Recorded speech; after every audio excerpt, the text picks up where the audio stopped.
And good evening, everybody, and welcome to a special evening stream of Real Talks. My name is David Steele.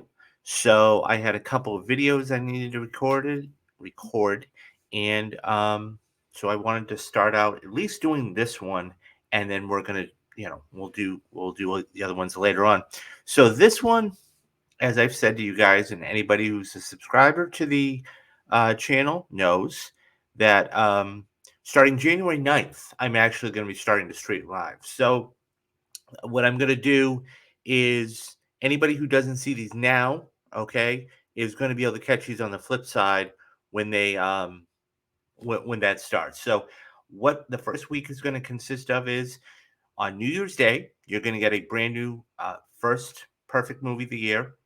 Then you're going to get the 2023 top 10 2023 um, movies of 2023. Now, in by the way, I should say these are my picks. I have not, truth be told, I haven't seen everything. Okay, I haven't gotten all the way through the Killers of the Flower Moon. I haven't seen Poor Things, so this may change. But for right now, this is my top 10 of 2023. Then we're gonna have the next video is going to be, and these are gonna be pre-recorded. I mean, I'm streaming them, but they're gonna be pre-recorded. Then we're gonna have the most anticipated films of 2024, and then on the Friday you're gonna get another retrospective. So that's what this is. So welcome again to the Real Talks. Anybody's that's come in, and this is going to be the top my. Oh, I gotta reiterate that my top 10 of 2023. These aren't necessarily the biggest grossing films or the best films. These are my top 10 films. So let's jump right in because there's a lot to cover and I think it's worthwhile. So let us start out with number 10. And this was a highly anticipated film that everybody was looking forward to. It was on when 2023 began, it was the perennial, at least in the top two, if not the top three.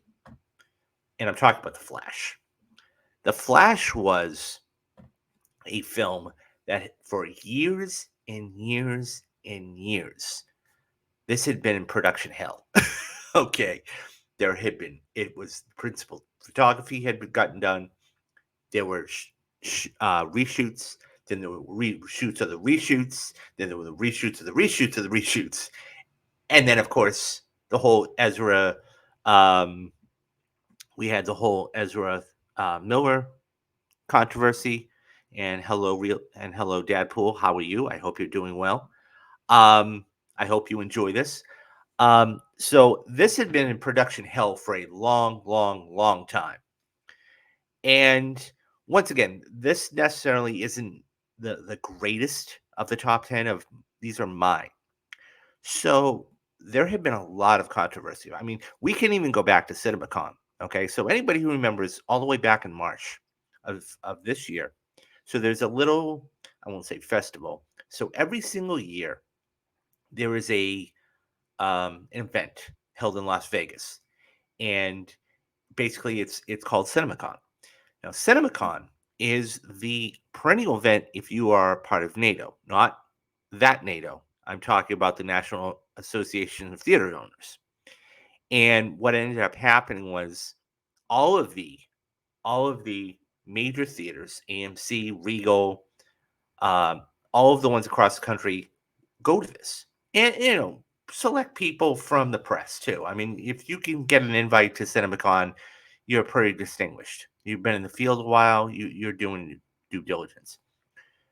So everybody coming out of this, okay. I mean, there had been so much hype for this movie, and it was one of those things where, okay, is it going to be? We had even James Gunn. People forget about this. We even had James Gunn calling this the best superhero movie of all time. Okay, now that's saying a lot. I mean, you have the Richard Donner 1978 Superman, you have Logan, you have the Dark Knight. So I mean, that's saying something.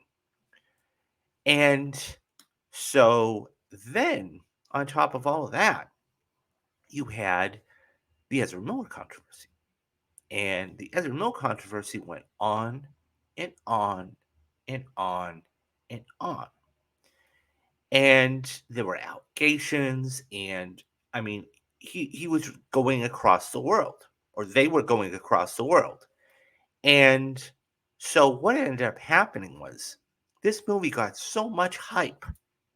And then, of course, you have the release date. So first, well, moreover, before that, you had all these free showings, and they didn't have the real ending. There were so many problems to this film. It was just a mess from the word go. Not to mention, so there were a couple of bright spots. I know I'm railing against this movie right now, but there were a couple of bright spots. And Michael Keaton, everybody that have spoken to or talked to or really liked, loved the Michael Keaton stuff. Michael Keaton was probably the best part of this movie. I mean, I remember going to see Batman back in 1989, just like millions of other people. And it he was coming back and it was just going to be great, and regardless of what the story was going to be, you knew that Michael Keaton was going to be a good addition to this movie. And so him coming back, even for the little time that he was in the film, which by the way, he could have actually been in a little bit more. Okay, that's something else. Um, but that all being said, that was a bright point. I think they spoiled a little too much of it in the trailers. Um, I think had they kept the Keaton portion out of it, they would have gotten the "Oh my god" reaction. Um, comparative to like a Daredevil in Spider-Man: No Way Home. Nobody knew he was in it, but when he was in it, they knew there were little. They knew that Andrew Garfield was going to be in it. And they knew Tobey Maguire, but they didn't see uh, Daredevil until he came on screen. It was a pop. I think they could have done a lot better with the marketing and whatever. All that being said, so it was, and then the final thing, really. I mean, so then, as I said, then you had the Ezra controversy. Okay, Supergirl was in this. I love Sasha Calle. I thought she was fantastic. I really did. I thought she was one of, next to Keaton, she was the best part of this film. You knew it was going to be a time travel movie, so um, this wasn't any big explosion. Like, oh my god, what's going on? You knew it was going to be a time travel movie. You just didn't know how they were going to move the plot along. But one of the biggest problems with this movie, and just open a whole can of worms, were the cameos. We had so many cameos in this movie that it was crazy. Now, when look at, and so I want to bring this up full screen so you can, there you go. So you had so many cameos. So, okay, first of all, they could have done something with the Barry Allen, and they didn't. Okay, that's first and foremost. So then let's go out through all these if we can. So on the top right we have Darkseid, okay? Then we've got Ben Affleck, okay? Who, by the way, and by the way, I'm gonna try to stay away from spoilers just because anybody who hasn't seen it yet, I don't want to ruin it for them. Um, so, well, I mean, it had been this year, so I mean, if beware. I should have put spoilers in the thumbnail. Anyways, so you had Ben Affleck, who's in it, who didn't appear until the end. Once again, you had Michael Keaton. Okay, you had George Clooney, who was at very end of the film. Okay, you had Gal Gadot, who was in the first 15 minutes of the movie. You had Sasha Calle, okay, who was actually there, and she played, I won't say an intricate part, but she was there until, you know, she showed up around a third of the way, right at the beginning of the second act. Okay, you had Michael Shannon from Man of Steel. Okay, now we're going back 10 years. Okay, and these next couple just blew my mind. Okay, and it just opens a can of worms, and I'll get to that in a minute. Okay, you had Christopher Reeve, you had Helen Slater. Now, I'm old enough to remember. Anybody who's old enough to remember this, leave a comment in the comment section, please, or in the chat if you can remember Helen Slater and the Supergirl movie that starred Faye Dunaway, believe it or not, um, in 1984. Okay, um, so she had a quote cameo. Nicolas Cage. So I'm not the biggest comic book guy, but many, many, many, many, many moons ago, there was a there was a not an introduction. There was a spec script done where Nicolas Cage was actually going to play Superman, and this was the vision of Superman. Okay, they included him in the cameos, and then finally you had George Reeves. Now you say, well, what's the big deal? Well, let's go into that. Okay, let's go into that for a minute. There was a lot of big deals. First of all, and this is a big thing, and I'm going to get to another movie later on talking about AI too. But here's the problem. Okay, and this is, by the way, this is why, whether you want to believe the hype or not or whatever, this is why the actors in SAG was so adamant and trying to figure out why and what AI was going to do. Because you can essentially take, and by the way, this is going on now. I mean, not to the extent of actors, but you can take any person, whether it's a Helen Slater, a Nicolas Cage. Well, and there's two different cases for this. But let's start with Christopher Reeve for a minute. Probably probably the most famous Superman. Okay. I mean, not I wasn't around when George Reeve was playing Superman, but so you have you have Christopher Reeve. He's no longer with us. So what is it that who owns the rights to Christopher Reeve's Superman? Is it Warner Brothers? Because it is a DC character in DC, in Warner Brothers owns all of the DC films. So do they have the right to put them in it, or because he's no longer with us, what happens, right? There's a major disconnect here. Now, Nicolas Cage. Let's go to Nicolas Cage for a minute. Nicolas Cage is still with us. Okay, he's still starring in movies. Not look, not as big as Con Air and The Rock, but he's still in movies. Okay, and here's the thing too. Even if it's a split second or 2 or 3 seconds of the image, does Warner Brothers still have the right to do that? Or can Cage say, wait, whoa, whoa, whoa, whoa, slow your roll, guys. This is going to happen. Even because he's still alive, right?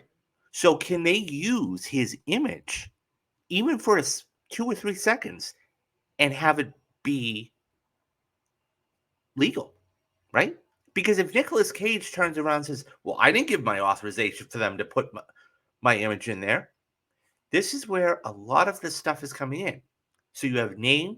So there's something in college football and college sports in general called the NIL. Okay, it stands for name, image, and likeness, which means that no NCAA university, okay, can duplicate a college.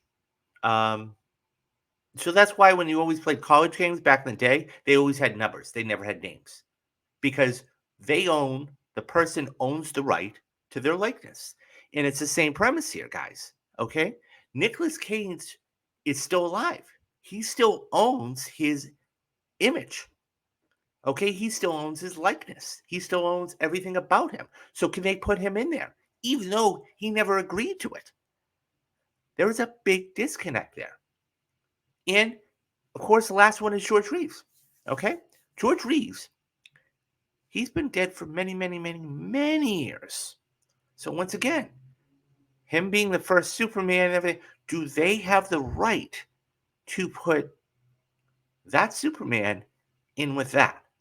A lot of different things. So you're going to see a lot of clauses, especially moving forward with AI. You're going to see a lot of clauses having to deal with name, image, and likeness. And can they use them? Because eventually, Tom Hanks said it. Once I'm gone, they can do whatever they want. And he's right. They can do whatever they want. There is a big, big problem there. Okay? But that was just one of the problems. The third act was just, that was that whole slipstream type of thing. That was a mess. Now, you say, well, what did it do? Now, I've gotten away from monetary things, but I just wanted to put it in perspective for you guys. Okay? The Flash had a budget of over $200 million. Okay? It was over $200 million. And it made worldwide, get this, guys, $266 million.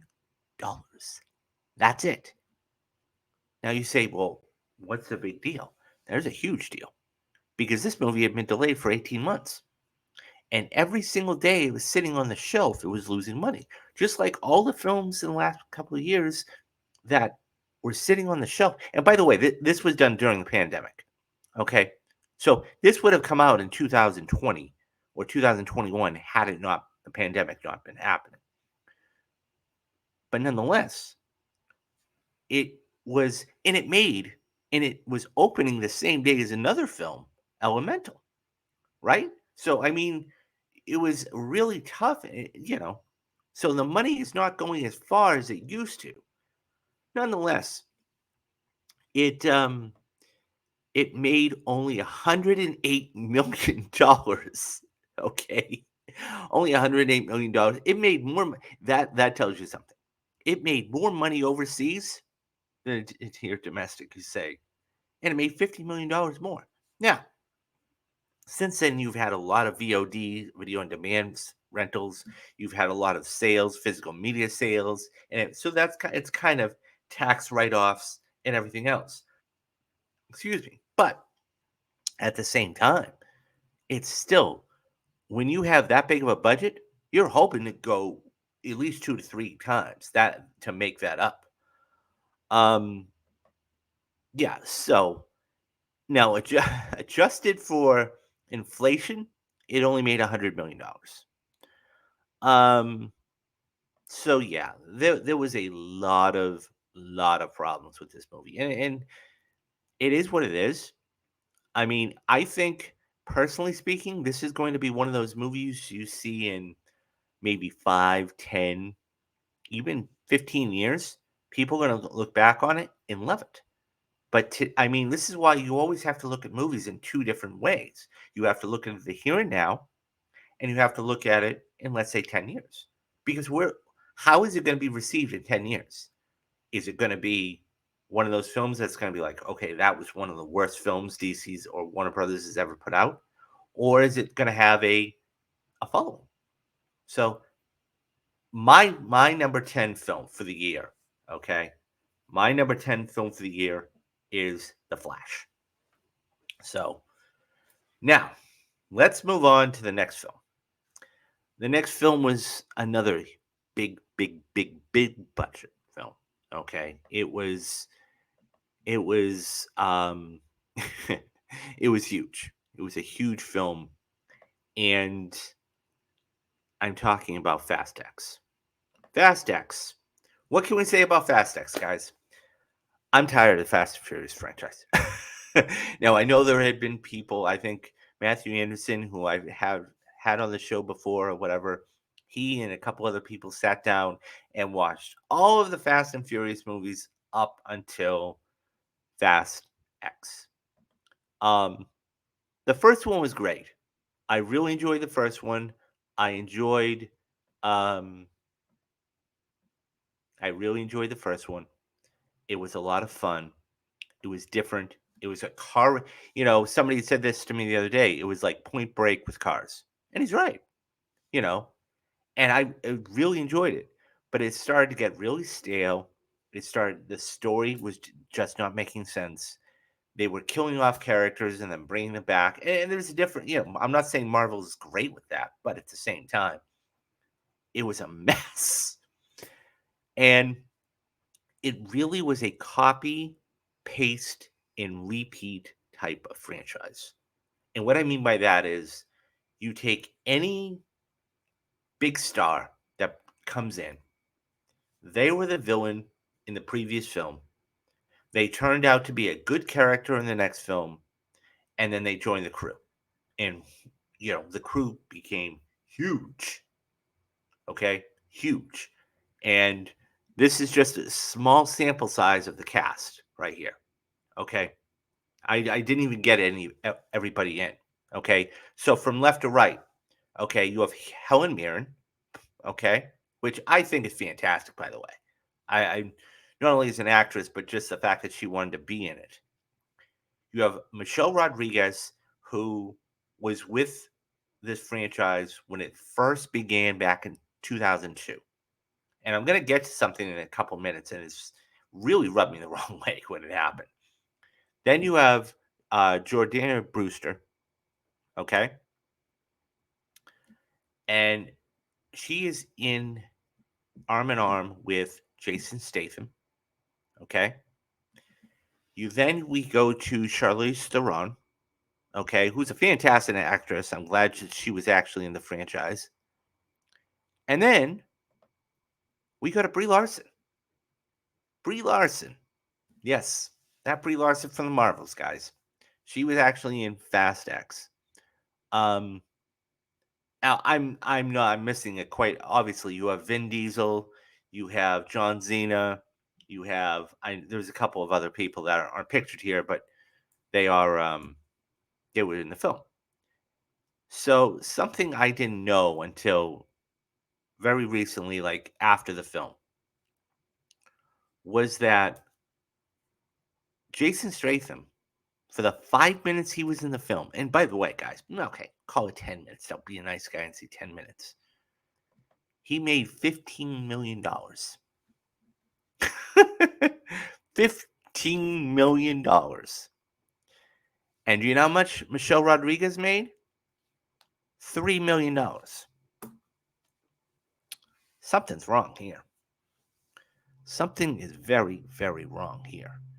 Um, how is somebody that is in? Look, I get that Statham was in like Fast Five, Fast Six, whatever it was, um, and he had been in a couple other ones.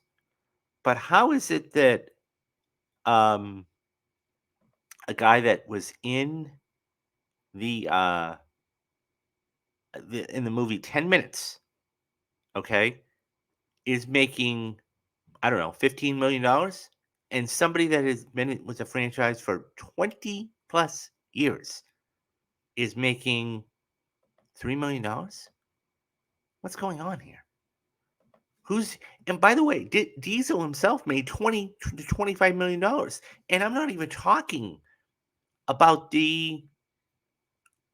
what it made, the points he got. So he made a killing off of that. He made an absolute killing off of that. So the big to do about this. So when I originally saw this, I quote turned my brain off. I had to.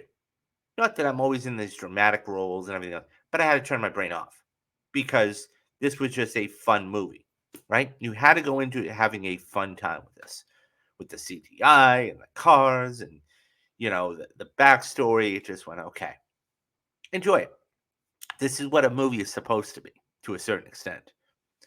Um, all that being said, uh, yeah, $350 million, $320 million budget, $340 million budget. Okay, and it only opened. And I say only opened. It only opened to $67 million. And so there was a big thing that happened actually, okay? And that was Umberto Gonzalez of the rap, okay? What ended up happening was there were two cutscenes at the end of the film, and one of them was just a blockbuster. And I'm not going to say what it is, okay? You can go Google it, or if you've seen the film, you know. And I remember I was going to get a haircut one day, and I remember somebody, you know, messaging me on Twitter, sent me a DM, and said, "Oh my God, Fast X had been spoiled."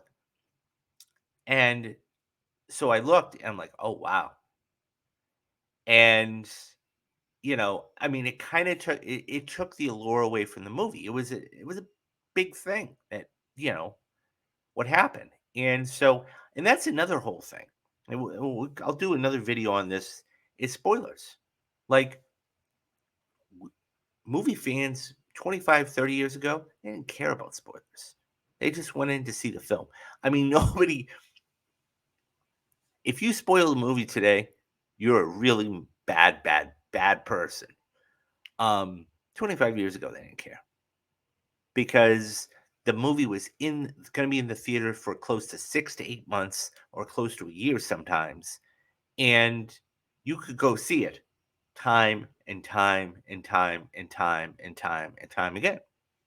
And it wasn't, I mean, you could, if you had to, you could wait 4 months and the movie would still be in the theaters. And this is, you got to remember too, this is before social media. So it's a 24-hour, 7 day a week news cycle. So Fast X gets spoiled. Now, I don't think that had anything to do with how bad the film was. It was just a mess all the way around.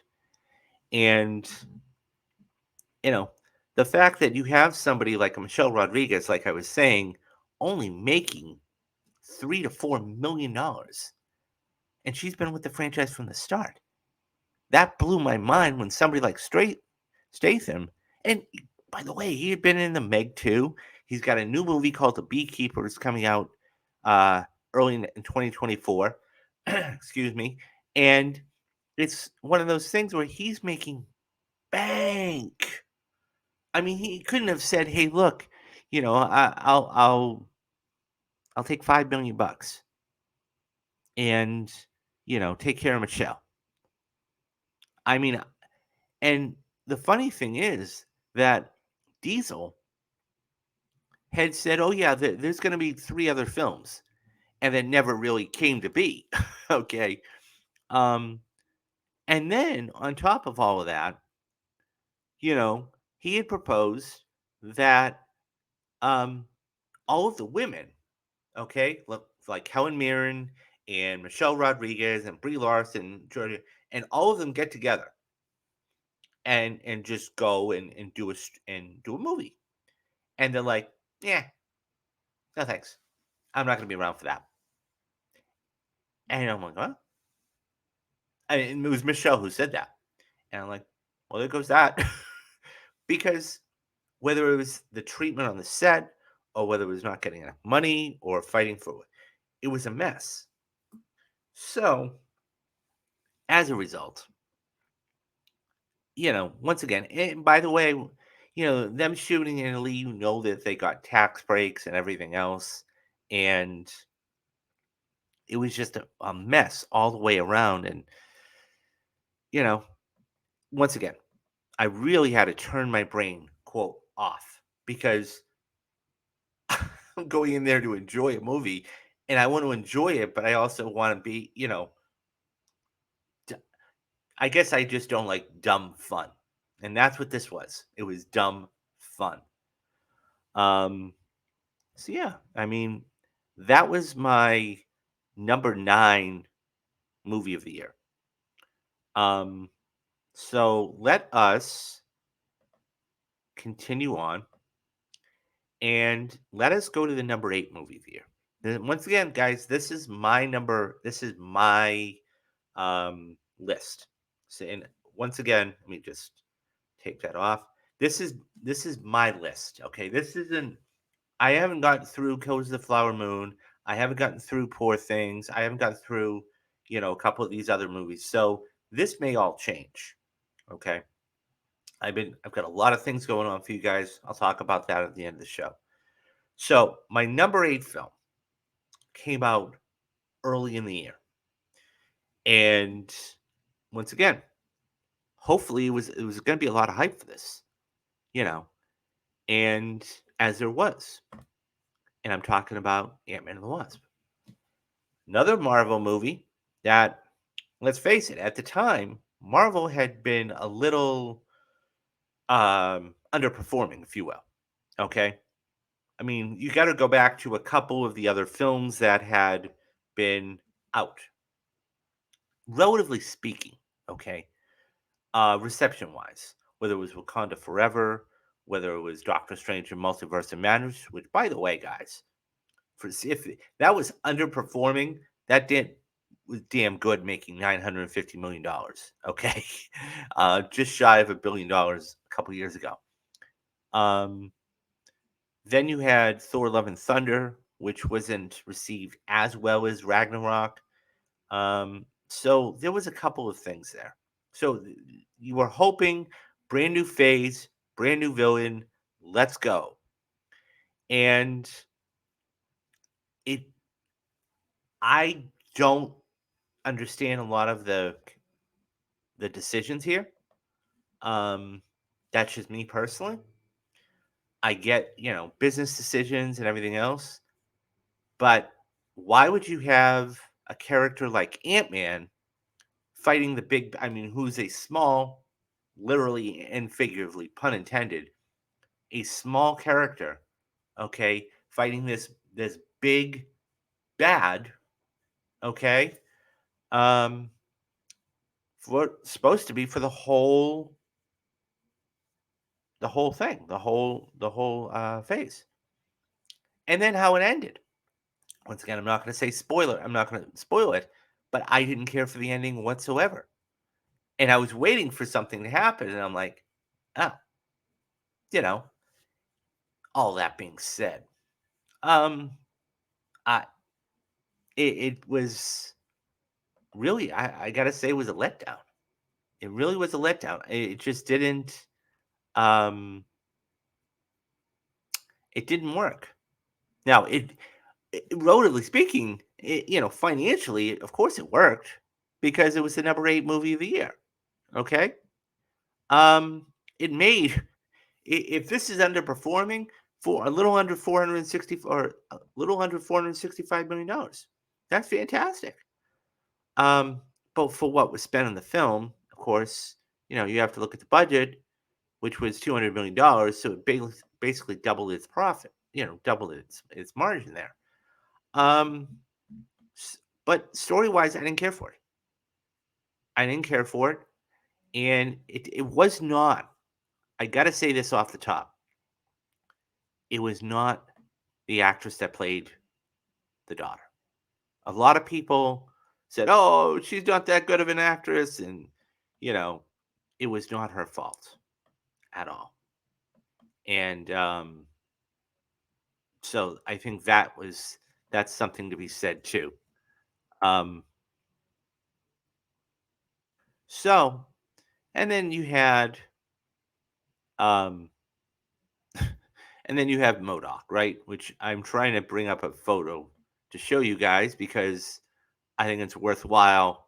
I mean, he is a character that you know I think a lot of people wanted to see, and then when it happened, it was like, this is what it is. Um, but yeah. So one more thing I'll say is this: they say, "Oh well, it's Ant Man and the Wasp," but they were separated the whole time. We're 2/3 of the movie, and it's just like, really, this is what you're gonna do? Um, yeah, it just it didn't work for me whatsoever. And so now I will say one thing.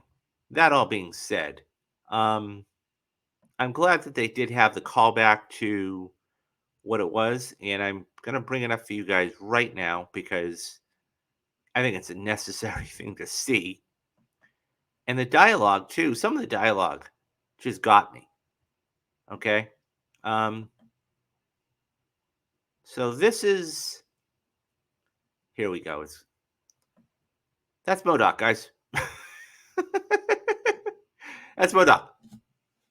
I mean, now that is supposed to be the reincarnation of the villain from the first film. Um, eh, yeah, okay. I just and then, like I said, some of the dialogue just didn't work for me at all. Um, but it is what it is.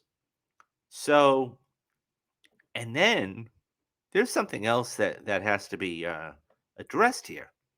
Okay, you have the whole Jonathan Majors thing. So I'm going to be getting to another film here in just a couple of minutes about what another one he was in. But yeah, Jonathan Majors is done.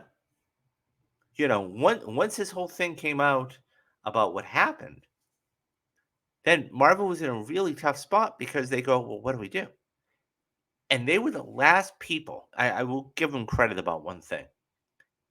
As soon as the allegations came out, everybody, and I mean everybody, dropped him. Everybody dropped him. The army, the commercials he was doing, dropped him. I mean, don't forget, guys, he had a film that I haven't seen that I would like to see if I could ever find a copy of. It's called Magazine Dreams, and it was supposed to be fantastic. And I mean, they were literally legitimately talking about him getting a possible Best Actor nomination at the end of last year because of this performance, and now gone.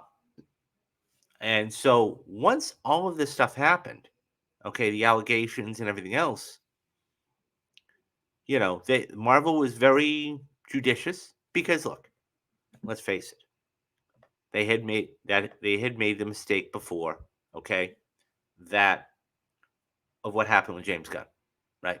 All those years ago. People brought up tweets and said, "Oh, James Gunn said blah blah blah blah blah," and he apologized for it. Disney fired him, and then he eventually ended up coming back. So they wanted to be very, very careful. And then, of course, you had the other flip side of the coin with the other Ezra Miller situation. So what are they doing with Miller that they're not doing with Majors? So there was a lot of moving parts here. But that film to me really didn't um it just didn't do well. It didn't do well at all, and you could see why it didn't do well. Um, so that all being said, let's go and um, bear with me for a minute, guys. But yeah, so some of these movies, once again, let me reiterate this again for everybody that's just joining us. This is my list. This is not um, this is not the perennial best pictures of the year. This is these are my pictures of the year. Okay.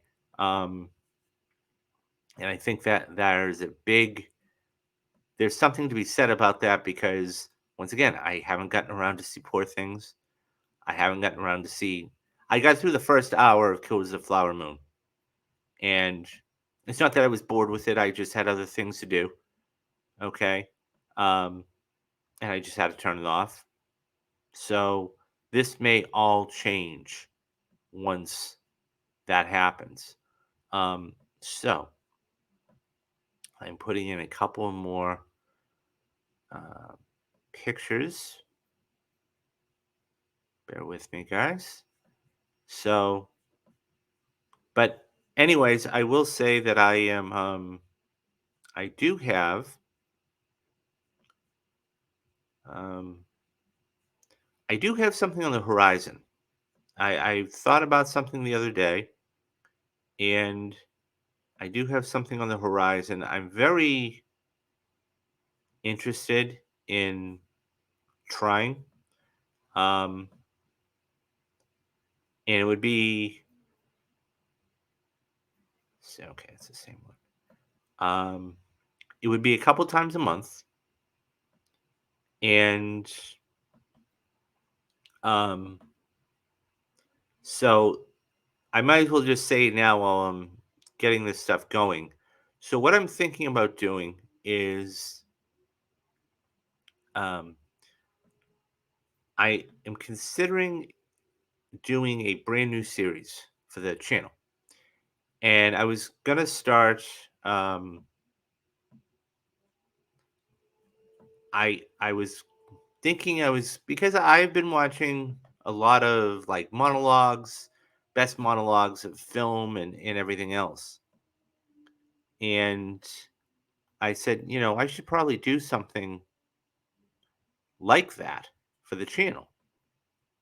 But also it was a matter of copyright issues and everything else. So I said, what if we did um what if we did movies? And so anyways, I have the picture, so I'll just finish the statement and we'll get going again. So I'm thinking about instead of doing that, I'm thinking about doing the title of the series. Okay, and this is still in working and everything else. Is called Anatomy of a Movie, and because there are certain films in which there are great scenes and you want to know how they're done or whatever else, not behind the scenes necessarily, but why how they the production was done or whatever else. So that's what I'm thinking about, but we'll see what happens. Anyways, getting back to this. So my number 7 movie of the year. So we're slowly making our way up. My number 7 movie of the year was a movie I was highly anticipating, and I look back on it now and I kind of laugh, and I really thought it had best picture potential, best picture nomination potential. And I'm talking about Mission Impossible: Dead Reckoning Part One. Um, I think it's definitely not going to, with what's come out, it's definitely not going to get a Best Picture nomination. But I will say I enjoyed it. I thought it was a really fun, good action movie. Um, and it was definitely worth. Um, it was definitely worth sitting down to watch. I mean, it was a good time. It really was a good time. A little long. I think it was clocked in at like 2 hours and 40 minutes. It was a little long, but I liked it. And, it ended up doing pretty well at the box office. It made, a little over $566 million. Um, and I think it would have made more had it had all those premium large format screens. Um, he Deadpool says it should get a visual effects nomination, maybe score. Yeah, I could very easily see that happening. Um, I wouldn't be shocked to see it get a production design nomination because let's face it, Tom Cruise goes, you know, all out in whatever he does. Um, but it was a good movie. It was a good movie. Wasn't I mean, and you guys can go back and watch all of the Mission Impossible. I did a whole Mission Impossible series. I'll uh I'll put up there in the box there, and you guys can go back. This is the only film I didn't do. I did all the way up to Fallout. I sat down and watched all the films up to Fallout, and it was really interesting. A lot of people will probably say, and I'll agree with them. I think Fallout's probably the best film. You know, um, Mission Impossible is right up there. I mean, without that, we don't have any of the films we have today. And um, yeah, it was a good movie. It was a really, really good movie. Um, I haven't seen this yet. Should I wait for part 2 and watch it as a whole? Um, yeah, no. I mean, it's it's not well, let's put it this way, Deadpool. Part 2 isn't coming out until 2025. So if you're gonna do that, you're gonna wait a long time. I would just say this, watch it now, okay? And what you can do is, because it's actually going to be a 2025 release, you're probably gonna forget about it. So what I would do is watch it now and then revisit it before you go to see part 2. That's probably what I'm gonna do, just because I know that I've seen it twice. But I know that there are there are a lot of things I missed. Um, so I would just say watch it now and then go revisit it, right before you're gonna go see part 2. So, yeah, they pushed it back because of, the strike. So, yeah, I mean, and that's the other thing too. I mean, people forget about this was another movie that people forget about, that COVID hit it hard. They had shut down not once but twice. So, it was really,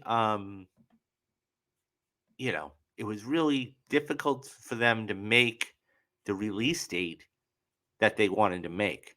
So, and I think this movie underperformed considerably because you had another movie, which I'll be getting to in a few minutes, to take all of those. So, I but I mean, it wasn't going to blow anything away. I think the next one, when it comes out in a couple of years, depending on the release date, because 2025 is going to be stacked. Um, it could have a decent showing. So, moving on.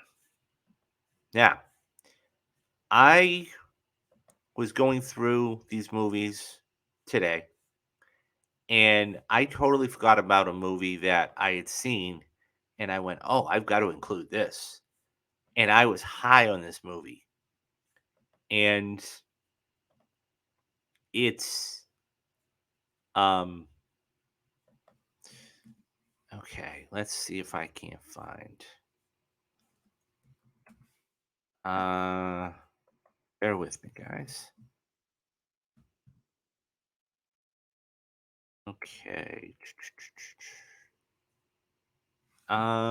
Okay. So, well, I will just talk about the film, and um,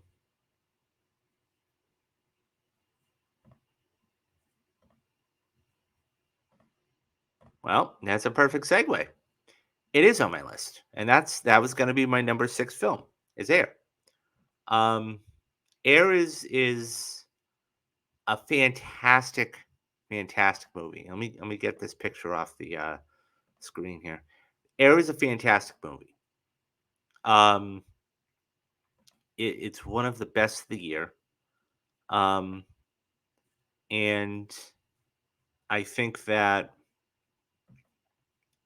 it really encapsulates everything. Um, and okay, so what I'm going to do right now, while I'm talking to you guys about this, is I'm going to get these photos. I forgot to I forgot to let's see. Here we go. Um, yes, so Air is there for sure. Um, I I love this movie. I can't wait to go back and see it again. And I had said to people it was going to do much better than it, you know. Now, did it touch the other movie that came out that day? No. And there was never a doubt in my mind about that. Um, So that being said, um, Air is a fantastic movie. Air is um, Air is a fantastic movie, and you know, I honestly, it was funny because I was going through and I wanted to show a clip. I really, really did want to show a clip, but I also didn't want to get clipped by YouTube. Um, that all being said, I think that this is a picture that it's just one of those things where it's such a great look. Everybody knows Michael Jordan. Everybody knows Michael Jordan. If you don't know Michael Jordan, you know Nike. Now, what was the movie that came out the same day? And that is actually one of my honorable mentions was Super Mario. Okay, you knew it was going to be a tough, tough get. It will be a sneaky contender for a lot of categories. I agree. I agree. Um, this and that, by the way, is the very first is Air Jordan 1. Um, and what they did. And if you haven't seen Air, guys, go see it. It's on Amazon Prime. It was it only costs. So here in this, I want to show you the cast because this I think encapsulates everything that a movie is. Okay, you have Ben Affleck and Matt Damon, who are Academy Award winners. Okay, Affleck, of course, won for um, Argo. Okay, Best Picture a couple years back, and of course, Matt Damon ended up winning and they ended up winning the Best Screenplay for Good Will Hunting. Okay, um, so on the far right, let's go left to right. So I'm not quite sure of the guy's name on the far left. So we'll just go from right to left. So you have, uh, yeah, he says the cat. He says the cast is ridiculous. Prime has been killing it with. Yeah, absolutely. So let's go from right to left here. You've got Chris Tucker, okay, which I'm really glad he's made a comeback. Okay, you have Jason Bateman. Okay, Jason Bateman. You have um, Matt Damon in the middle. Viola Davis, okay, who is impeccable, impeccable as Jordan's mother. Affleck, who plays um, Phil Knight, okay, and then you have the one that played Jordan's agent, all the way to the far left, and then you have now you got to understand something, right? This is all based on a true story, okay? To the extent of when I say true story, it's the actual story and how it happened. No, yeah, it was dramatized a little bit. If you haven't gone to see Air, guys, I urge you, I urge you. I could, no joke about this, no joke about this. I could see Air sneaking in as maybe a 10th, okay? Maybe a 10th because it's that good. Now, it has no chance of winning. Let's call a spade, okay?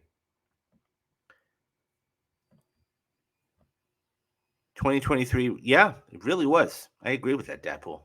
It really was. You have at least two or three biopics that were just out of sight, out of sight. So that was my number 6. So let's go, and I'm gonna now go to um. So one of the drawbacks of Streamyard, guys, is they only allow you. Sorry about that. They only allow you a certain number of slides. So um, so let's go down here. And now we're going to go. and get my number six. Let's see, my number five movie of the year. And this tells you something.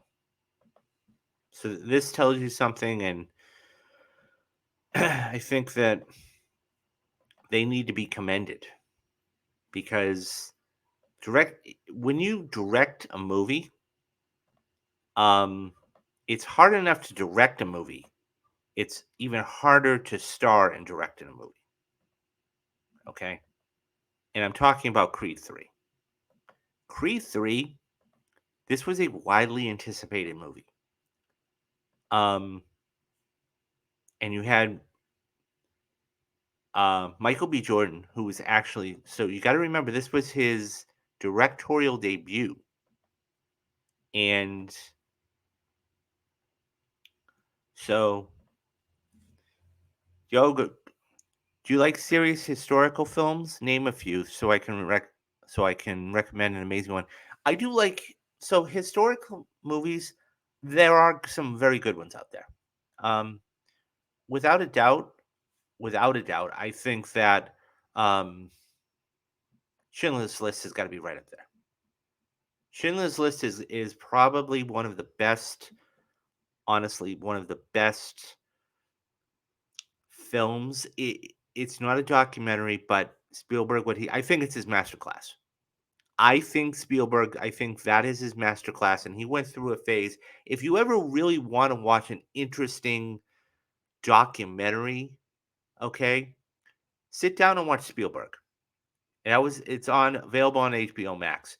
It's fantastic. Anyways, he went through a phase in his life where he made a couple of films like I mean he had a hand in Band of Brothers. Okay. He didn't necessarily make it, but he was an EP on it. He did Saving Private Ryan for his dad, and he did Schindler's List to really get the point across. So I think that's really good. Even Oppenheimer. I mean, it's a little dramatized, but still, you understand the um, thing. Pearl Harbor, Selma, definitely, definitely. Pearl Harbor is good. I haven't seen Pearl Harbor in years. Harbor is very, very good though. Good. Then I'm sure you have good taste. Well, I mean, that is why I always say, this is why I always say film is subjective, right? This is why I always say film is subjective because it's one of those things where, um, somebody could like something that others may not. Um, Kevin says public trades are overhyping Dune Part 2 and Kung Fu Panda 4 to become a box office success after this year. No film is guaranteed, no more. I agree with you. No film is guaranteed to be a success, Kevin. But you have to understand something um, Dune is one of those films is that was supposed to come out last year. That was supposed to come out this year, and it never did. And I think that it would have gotten absolutely crushed. When Dune came out in 2020, I want to say, right before the pandemic hit, it it just didn't do well for a number of different reasons. Number one, the material. I mean, I always call it second level material because you have to really know what it is. The other thing too is it was long. Now, I'm not saying length has anything to do with it, but if you don't know the material, it's really difficult to get involved, even with the stars. That being said, I think that you have, you know, just the trailers alone. Now that you have all these other stars, you have an Austin Butler, you have a Florence Pugh, you have everybody. Visually, it looks stunning. The only drawback I think that Dune 2 has going against it is it's coming out in March. I hope a lot of Oscar people do not forget about this because Dune 2 is going to be a fantastic movie when it happens. Um, watch Sardar Undam 2021. I can tell you this movie is not easy to forget. It's another Saving Private Ryan, but from the East. First time you wow, okay. I'll have to check that out. I will definitely thank you for the recommendation. I will definitely have to check that out. I had never heard of that before. Dune yeah. So Deadpool says Dune 2 will be a Timothy Chalamet's redemption film after Wonka. Well, but see, here's the thing about that Deadpool, and this is what Harrison Ford did, and a lot of other guys have done. You do you make a movie for them, and you make a movie for yourself, right? Chalamet's not that Leonardo DiCaprio. That's what they were all trying to build him to be. But eventually, he's going to get to a point where he can do a studio film, and then he can do one for himself, and then he can do a studio film, and he's going to have within 10 years. I wouldn't be shocked within 10 years to see him win an Oscar. But that's funny. But yeah, of course, Wonka is Wonka. So um, getting back to the films.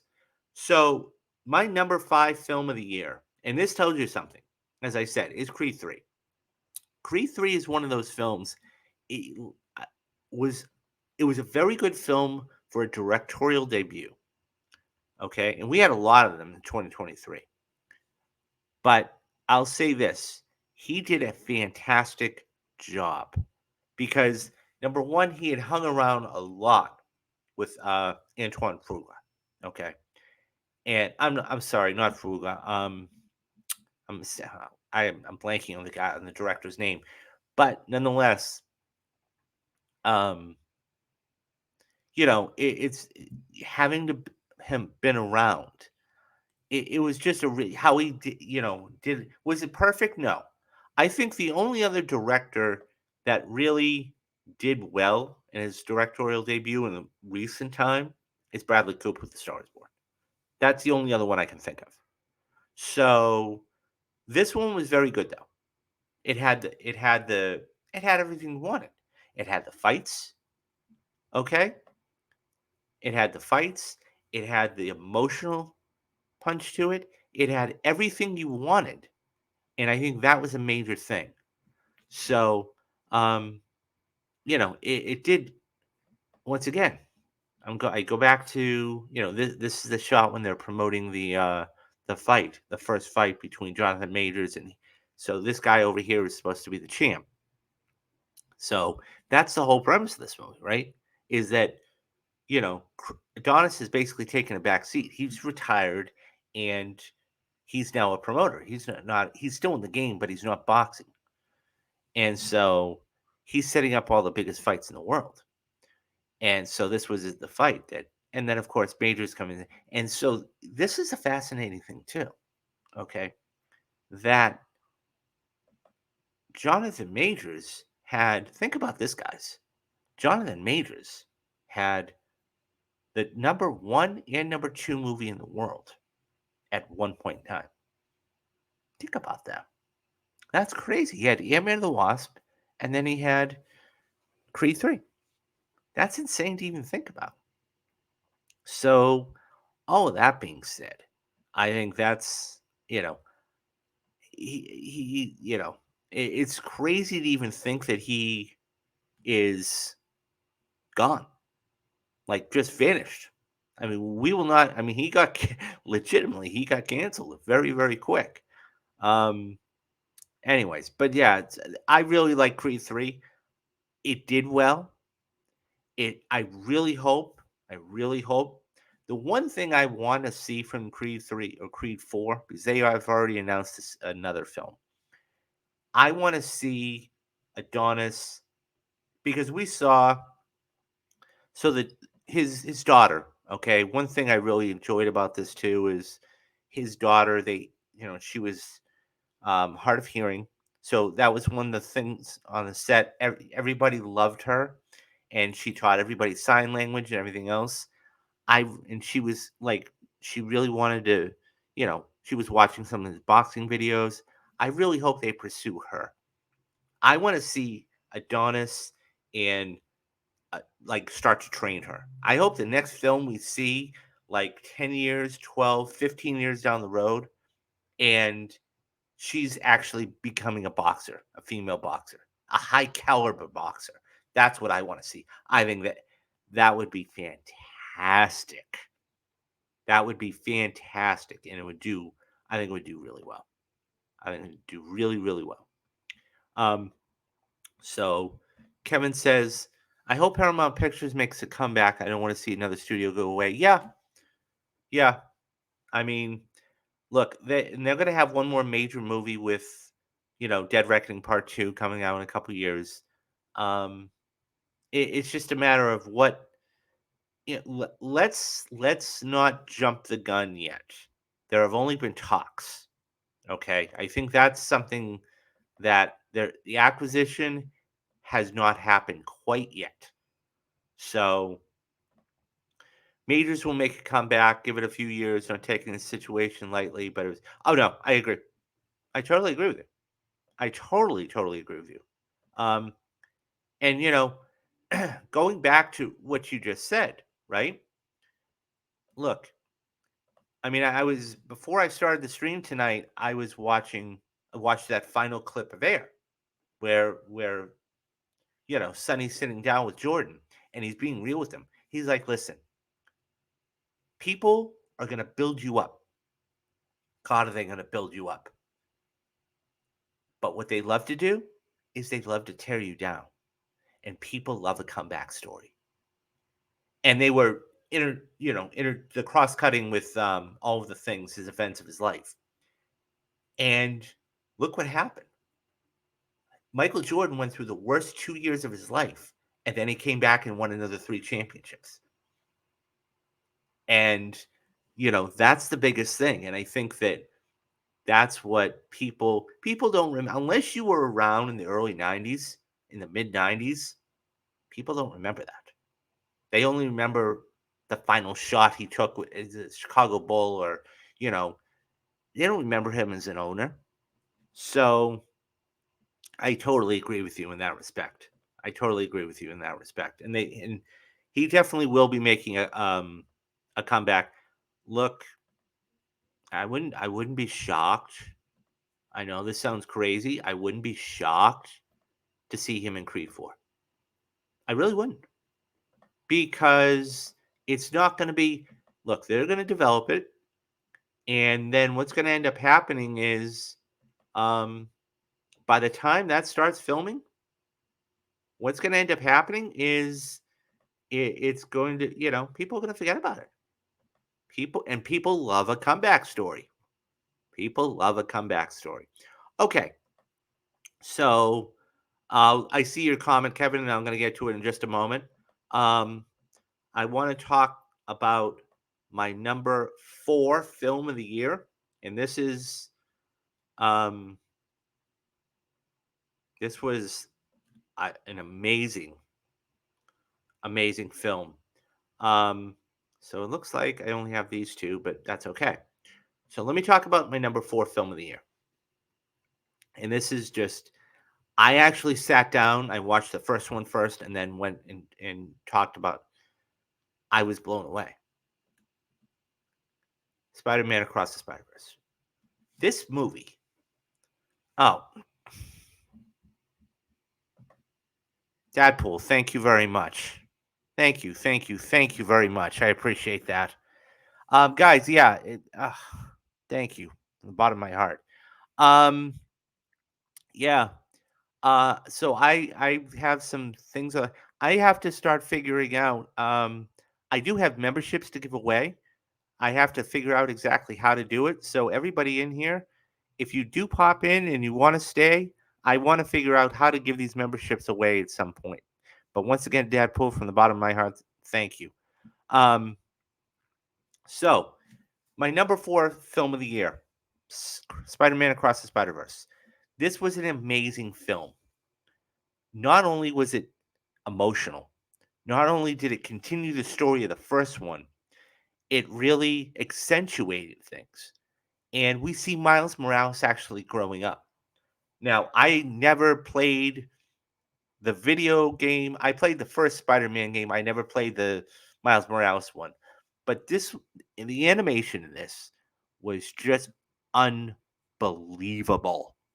It was I actually it's funny, I actually have the screen one of the shot of them sitting I mean, it's just the animation here is just look, I will be floored, absolutely floored if this doesn't win best animation of the year.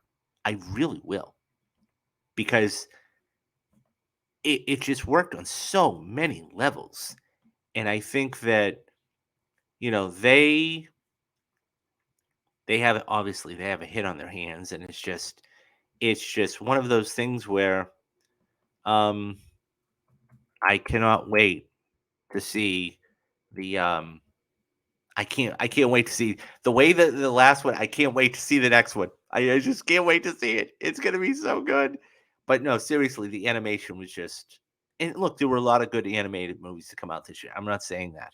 I'm just saying I think right now this has got to be the front runner. With YouTube, memberships are given away randomly by YouTube itself. Unfortunately, can't give it to a specific person, completely random.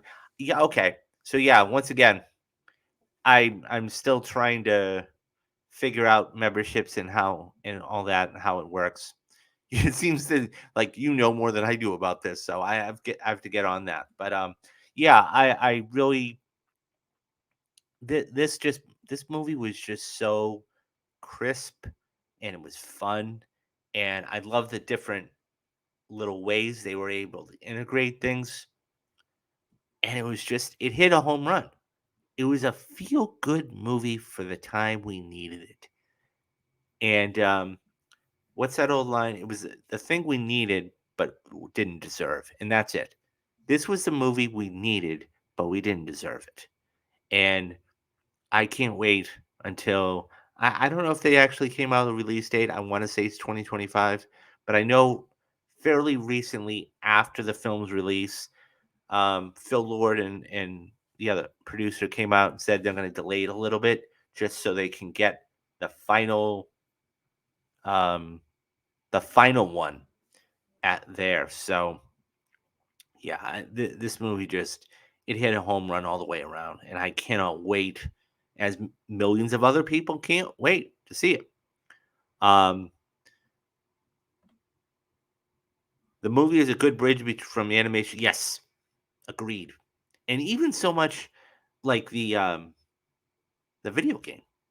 The video game too is anybody who's played. I mean, I didn't play it. I watched the walkthrough, but the video game was very good.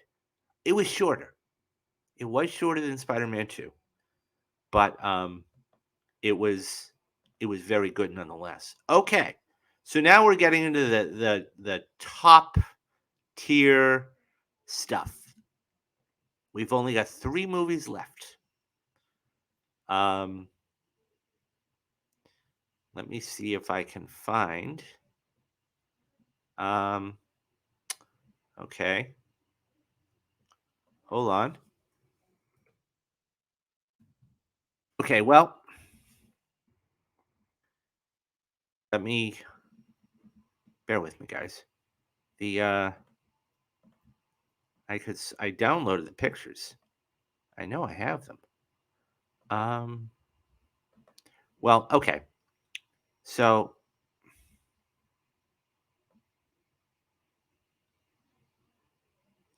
anyways, the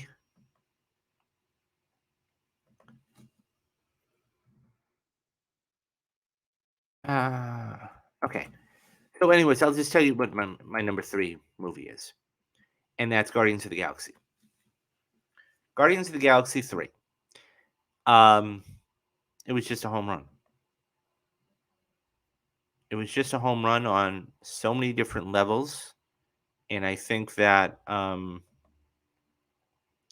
James Gunn for everything that uh, huh, that's weird.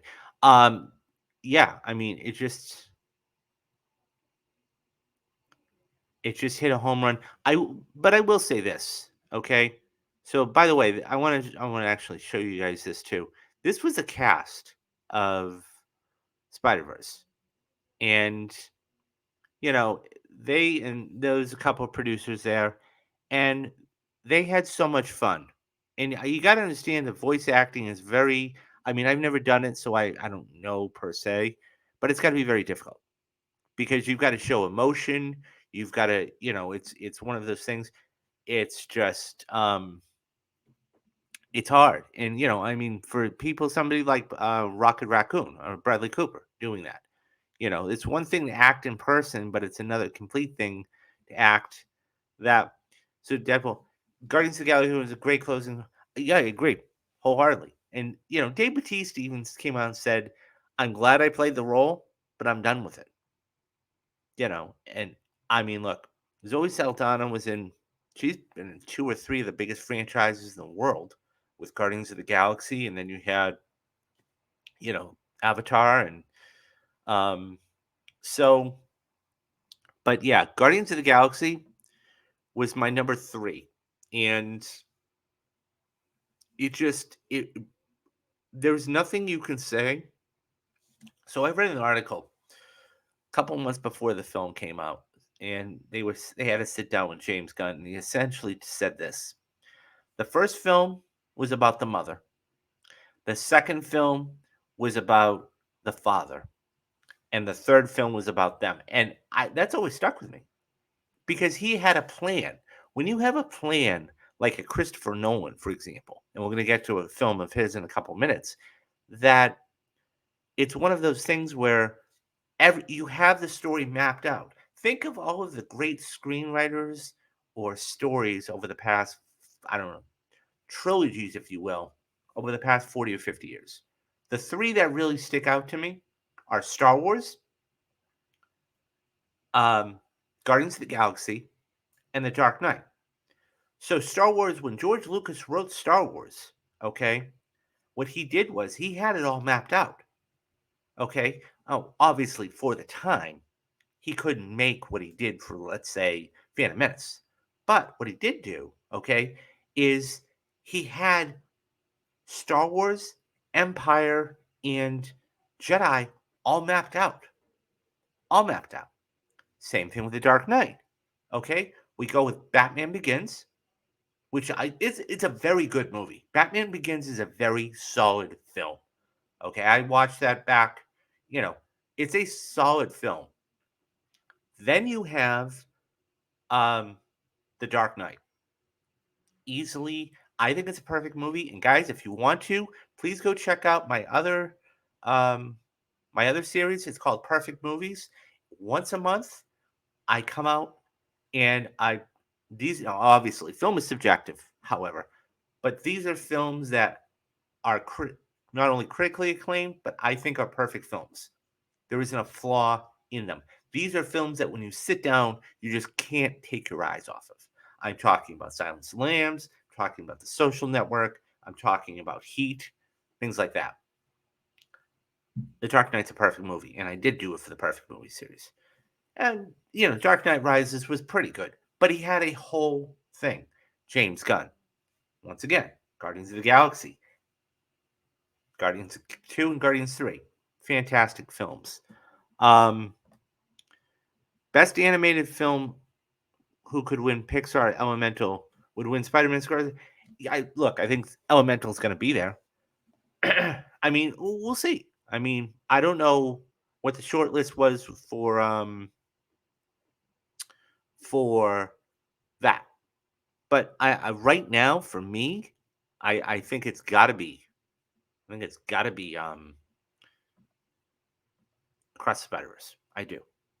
Okay, so now that we've gotten through number three, I want to talk about.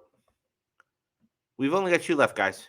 I know we're going on a little long, but I do want to get to all your comments and everything else. We've only got two left. And these are the big boys. And this is something you will probably never see in cinema again. Or probably 30 or 40 years. It's going to be at least a generation before you see it again. Um, and just bear with me, guys, for just one more second because I'm going to get all of these photos up so we don't have to do this for the rest of the stream. But yeah, I think there was a lot of great stuff to come out this year. A lot of great stuff. And um, so, okay, we got that one there. And okay, almost. Um, Let me just say that you know, if I hadn't already said it earlier, I hope everybody had a fantastic holiday and is going to be uh, doing something very fun. As we are only 48 hours away, 72 hours away from the new year. Believe it or not, that's crazy. This year, it's amazing because once it hits like Labor Day, it goes. Or not Labor Day, but Memorial Day. It just flies. And I think that it's you know, but we had so many quality films to come out that it's hard. Normally, I don't do best or worst because look, it takes a lot of effort to make a movie, and um, so okay, so let's get to Kevin's comments here. Best director Christopher Nolan for Oppenheimer. Yeah, he has an absolutely fantastic shot. Best picture, Searchlight, Poor Things, or Universal's Oppenheimer. Yeah, and once again, and you're right. I have not seen Poor Things. I've heard fantastic things from it. So we are at the top two. Now it was something that happened this year, and Kevin kind of referenced it, and that is Oppenheimer. But that is not my best picture. I mean, that is not my number two. Barbie. I got to be honest. When I first saw that they were making a Barbie movie, I was like, "What? Huh? How? What's the story gonna be?" And there was a lot of to do about it. And I thought for a long time, I said, "This movie's gonna bomb. This is gonna be horrible." And you know, I and then you have to understand this was coming out the same day as my number one film. Okay. I said, there's no way that this is going to work. And what they did and how they did it was just magical. And like millions of other people, the same day went and saw. It was a long day. It was almost a 6 hour day, but I loved it. And I got out of Barbie and I had a smile on my face. Not only did I have a smile on my face, I loved it. I thought it was so different. It was so different, and it was so good. And I this is going to be so much. It was just Margot Robbie just was fantastic, and the production design and reading the stories how they ran out of pink paint, and there was a worldwide shortage, but the movie was fantastic. I love this movie. There's a reason why it was the number one or number two film of the year. Okay, it crushed over $1 billion, and I'm not saying that's the end all be all. Okay, but think about this, guys. It made $636 million domestic. Think about this. Black Panther made a little close to 700. I mean that, and obviously, if you want to compare it to something, but I had so much fun with this movie. I had so much fun. The screenplay was really good. She was fantastic. Um, and then you had Ryan Gosling. Ryan Gosling was great in this movie. I think, honestly and truly, that everything aside, that there's a chance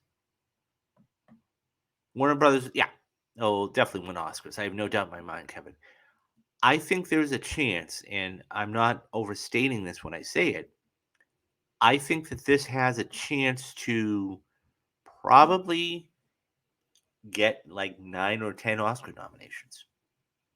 So I think if if it gets 10, anything that gets double digits, it's cursed. It's cursed. I mean, you go back 20, 25 years. There's only been two films to really do serious damage at the Oscars with 10 or more nominations. One of them was in 1997 with Titanic, okay? And the other one was Return of the King. And that was the only film to ever go perfect. Ever. That won 14 Oscars, but it was all technical. Okay? 14 Oscars. Now, I think Barbie has a shot at least 9 nominations. Okay? Best Picture, sure. Best Actress, absolutely. I think Best Supporting Actor for Ryan Gosling, definitely. Okay? You're going to have Best Screenplay, sure. Um, so that's 4. Then you're going to have Best Production Design. I think that's right now a favorite. Best Original Song, okay. Um, maybe Best Costume. We'll see about Best Costume, okay. And you know, maybe editing, but something else. Couple of others. At least 6 to 8, possibly 9 nominations. Okay. Best score, possibly. We'll see. But at least 6 to 8 nominations. Lots. Absolute locks. Now, is it going to take all of those home? We'll see. We'll see. I mean, I don't. There's no lock, absolute lock. Oh my God, it's going to win. I think. But this is. Oh, best director. Easily. I forgot about best director. Okay. Greta Gerwig is for sure getting an Oscar nomination. Um, so there's 8, I think. But 6 to 8, I think it's really got a shot to do a lot of damage. Now, will it win? That's remaining to be seen. It was a different movie. And look, I can see a world where Barbie wins Best Picture. Because look at what they did last year with Everything Everywhere All at Once. That won 9 Oscars. That was the closest film in 30 years to the Big Five. It didn't have a Best Actor, or it would have won the Big Five. We haven't had a Big Five winner since 1992. And there have been over 2 dozen films nominated for the Big Five. Now, the Big Five, when I say it, it's Best Picture, Best Actor, Best Actress, Best Screenplay, and Best Director. The last film to do it was Silence of the Lambs. That tells you something. This has a shot to really make a lot of noise. And if it wins Best Picture, you know, um, and she was just really good. She was just fantastic. Um, I love this movie. Love this movie. And it's going to be a joy the next time I actually am able to sit down and watch it again, because it was Ryan Gosling. He probably should get a nomination for Best Supporting Actor. Now, maybe Best Actor, but there's no way with the competition out there right now. There's no way. There's no way he's getting in Best Actor. Maybe is a 5. That's maybe. You know, you've got Cillian Murphy, you've got Bradley Cooper. Um, maybe Mark Ruffalo gets in, but he'll probably be Best Supporting Actor. Um, so we'll see. But I love Barbie. Barbie was just I don't have enough superlatives. It was a great movie. It was a fun movie. It was just everything you wanted a movie to be. Now, I will say one thing. I hope, fingers crossed, and I hope they do not make a sequel. Because here's the problem: if you make a sequel, the expectation is going to be so high that when it fails, and it will fail because the bar has been set that high that people are going to say, oh, it was a bust. I'm not saying what I mean by expectation. I'm not talking monetarily. I'm talking about the story. I'm talking about everything. Okay. You only hit that high once. You can't, I mean, once you hit that pinnacle, it's so difficult to replicate and duplicate. It is so hard because it's one of those things where you try and strike. You hit all of the right notes, the stars were aligned, everything was there, and it just worked. And that's what this film did. And that's what Joker did too. And that's, I'll be doing the 2024 most anticipated films of 2024. But this is why Joker, and you got to remember too, it was before the pandemic. Everything changed. Now, granted, this is the only sequel that Joaquin Phoenix is doing, has ever done, but still, even Lady Gaga, look, it looks fantastic. But Todd, Joker got 11 Academy Award nominations. It just was perfect in all of these different things. I don't see it being replicated. Same thing here with Barbie. I hope they just leave it alone. So I love Barbie. Guys, if you haven't seen it already, go see Barbie. Okay. Drum roll, please. Okay. Um, so number one. And, you know, like I said, it came out the same day. Everybody knows what it is. Christopher Nolan just hit a home run. Oppenheimer. This movie, what to say? This was just, I think, personally speaking. I mean, I know what I said about The Dark Knight being a perfect movie. I think this has got to be, if it's not his masterclass, it has to be very, very close to it. It's got to be a 1 or 1B. Has to be there. Because this movie, for what he did, for the amount of time, screen time, it was unbelievable. It's a 3-hour movie. You think, oh my God, this is going to be so boring. But I remember the first, and both I've seen it 3 times all in IMAX. Not 70 millimeter, but IMAX. The 3 times I was riveted. Absolutely riveted. And I had seen it, even going back the second and third time.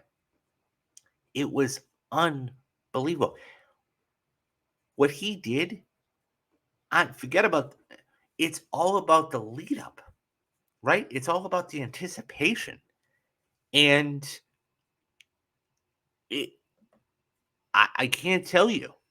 Like, Cillian Murphy just, now people don't realize this, but Cillian Murphy and Christopher Nolan have been working together for 25 years.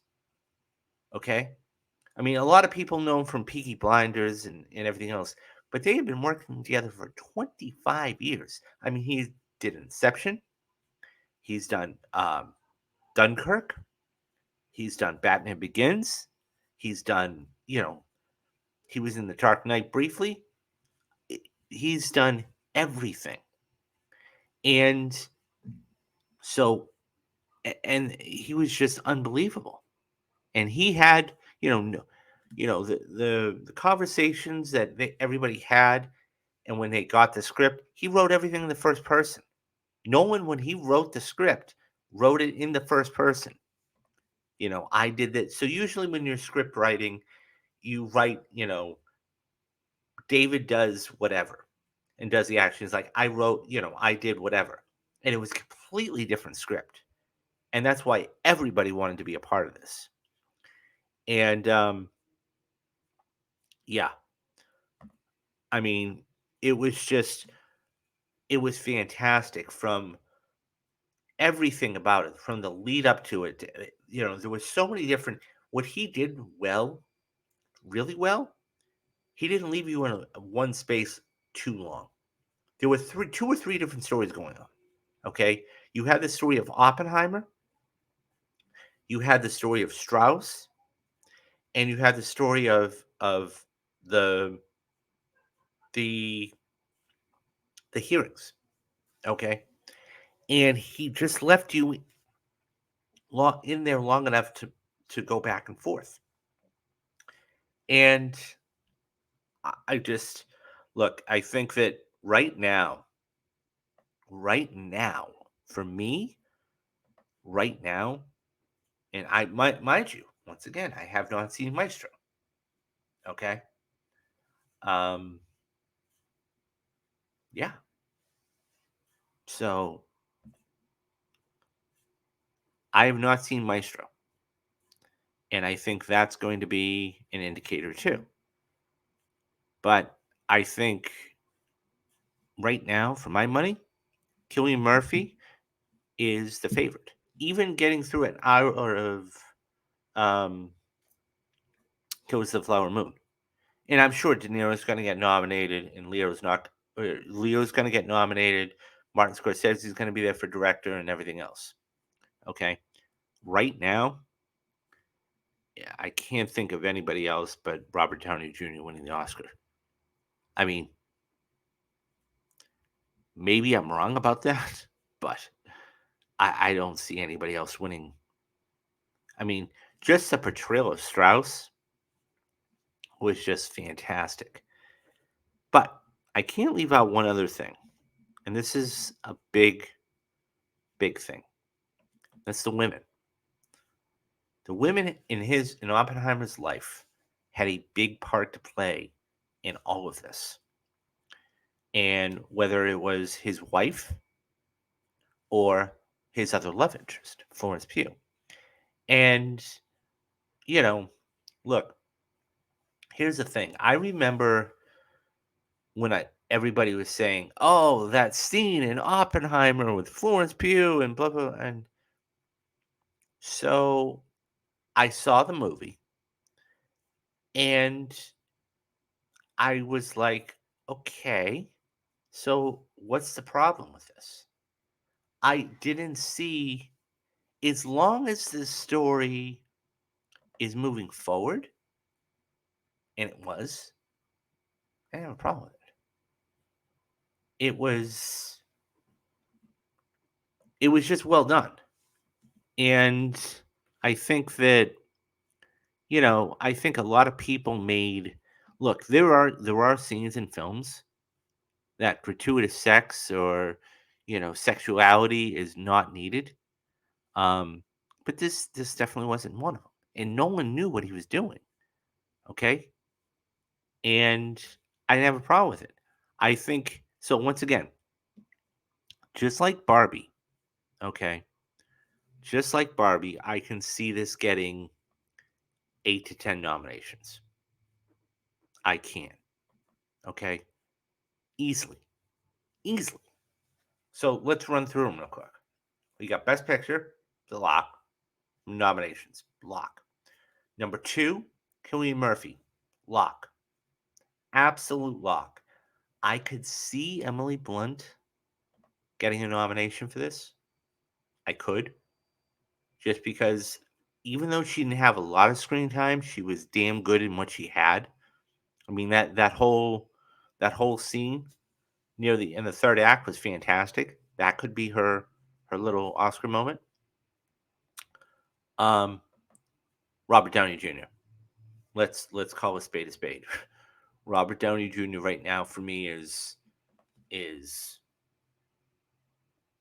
he's a lock for best supporting actor. Okay. Then you have, and by the way, I don't know how this got left out of the short list for visual effects, but okay, it is what it is. You have best director, that's five. best sound, okay, best sound editing, probably best editing, and best screenplay. That's 9 nominations. I think it will hit 9 nominations. I think on Oscar morning, you will see Barbie and Oppenheimer be 1 and 2 in Oscar nominations, or they will tie for the most. Um, and I think this wins Best Picture. Now, once again, this is relative speaking. I have not seen Maestro. I have not seen Kills all the whole thing of Kills of the Flower Moon. I have not seen Poor Things. That may change, but right now, today, I think that. Now, before Oscar night, I will see those other films. Um, but yeah, that's eh, to do what to do what Nolan did and to make it successful. That's a hard thing to do. That's a very, very, very hard thing to do. And I don't know. I think I I don't want to say shocked because nothing shocks me anymore. Okay, surprised. Now that being said, if Oppenheimer didn't win Best Picture of the year, I want to see Barbie. I want to see Barbie win Best Picture of the year. Those are my two. And the thing is, you're not going to see counter programming like that for at least another 20 or 30 years, at least, at least, at least. So we'll see what happens. I'm really fascinated. So, but that is the top 10. Once again, my top 10 of 2023. Um, so a couple of just going away notes. First and foremost, I will be doing probably later on tonight. I don't know, probably around 8 o'clock Pacific Standard Time. I'm going to take a little bit of a break, reset the studio up, get everything ready to go for you guys, and I'll be doing the 2024 most anticipated films. Um, so they're going to be the top 10, or I think what they're going to be the top 10, maybe top 8. We'll see. Anticipated films. But it's not going to be this year, guys. I've already said this. It's going to be next year. But let's not jump the gun. So you guys are going to be getting a top 10 most anticipated of 2024. Um, Also, I'm going to be either before I go to work tomorrow or I will do it off camera. I'm going to record the two retrospectives, Any Given Sunday and Street Fighter. Those are going to be ready for you. Anybody who hasn't seen this, and this is quite long, this is almost 2 hours, it's about an hour and 45 minutes. Um, I will download this and I will put this up ready to go for the 8th or the 9th, that Tuesday. So, um, just take it in chunks and, you know, but yeah, so as I said, a couple of things before I depart. Number first and foremost, um, I am considering doing this new series called Anatomy of a Movie, and I've already got a few movies lined up that I'd like to do because once again, it's the story of the film. It's you see the juxtaposition of it, and also there's a lot of good films to do. Okay, I just briefly made mention of it earlier. Star is Born, right? You see the inverse between Allie and that. Thank you, thank you very much, thank you. So and like I said, there's films on there I've yet to see. So, um, but it's one of those things where you see the inverse between Bradley Cooper's character Jackson, who is a complete. He's going downhill where we see Allie going uphill.